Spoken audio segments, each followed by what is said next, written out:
Last time the Super Bowl was held in Minnesota in 1992, a new tradition began. The Taste of the NFL got its start that year. The idea was to bring noted chefs from each NFL city, and they paired their dishes with NFL legends. The event raised money for hunger relief. You see our Esme Murphy there covering the inaugural event. The Buffalo Bills had one of the most popular booths, manned by former lineman Reggie McKenzie. Hey, what have you got here? What do we have here, Mark?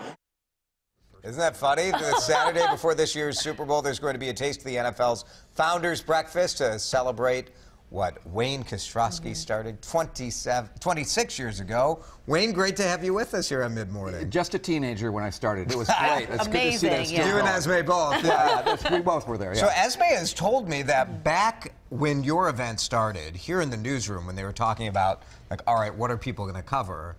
They weren't even sure they were going to cover it because they weren't sure it was going to be that big of a thing. They were like, all right. And Esme said, she's like, I think we should go check it out and look at it now. As usual, Esme's right. Esme's right, yeah. Well, weren't sure was an expression when we were trying to put that together, too. We got it together pretty late in the game, if you will. We finally got approval to do it right around the 1st of November, but, you know, Marilyn Nelson and Harvey McKay, Dave Mona, all kind of helped make that happen, and Jim Steig was the executive director of the special events back then. So we were able to pull it off, but weren't sure was an expression we were using through the fall area, and then Super Value stepped up and said, we'll help you get this thing going. You'll make it happen. It worked. What was your goal like when that first started to where it is now? Still the same goal? Well, the goal then was really, let's make a fabulous one-year, great representation of Minnesota event here. And let's bring in all these chefs that I knew from around the country. When we had Goodfellas and Tejas, we'd go to their events with Wolfgang Puck and others. Yeah. And they all were into hunger. So the idea was, let's put on something different here that's never been done at Super Bowl. And it was supposed to be a one and done. And then for weeks after that, players and chefs and a lot of people said, that was great. It was all for hunger relief. 100% went through. Everybody volunteered.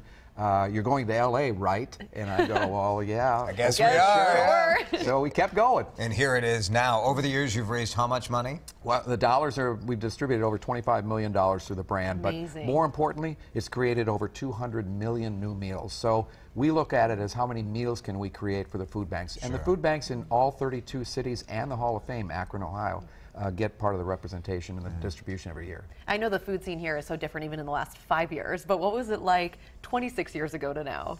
Well, not so much here. It was good. I mean, we had some great restaurants. So our Goodfellas was one of the more noted restaurants in the Minnesota scene.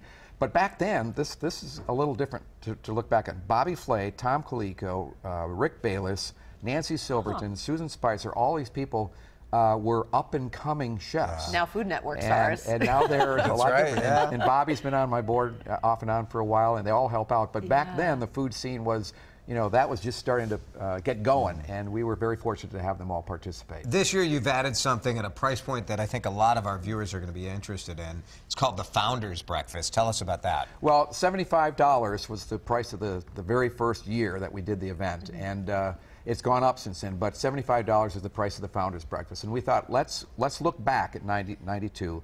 We're going to bring in a lot of people, folks that were part of the Super Bowl, running it, and the Taste of the NFL. It's going to be at the ballroom at the St. Paul River Center on that morning from 9 in the morning. A lot of celebrities, a lot of players, some founding chefs and founding players. As a matter of fact, one of our founding chefs and players are from the Philadelphia Eagles. The chef, Jack McDavid from Jack's Firehouse, and Jerry Sizemore. So we're going to look back not only at the Taste of the NFL, but at the Super Bowl. Remember, we wouldn't be here today if it didn't happen back in '92. Sure. And I'll tell you, people still talk about the 1992 Super Bowl experience in Minnesota. Very good. The big event is that night. Ticket information, still a couple left. Go to WCCO.com/links to get that. Wayne, thanks so much. Congratulations. Great. Thanks. Yeah, this Have is a fun amazing. week, you guys. Oh, you we too. can't wait. We can't wait.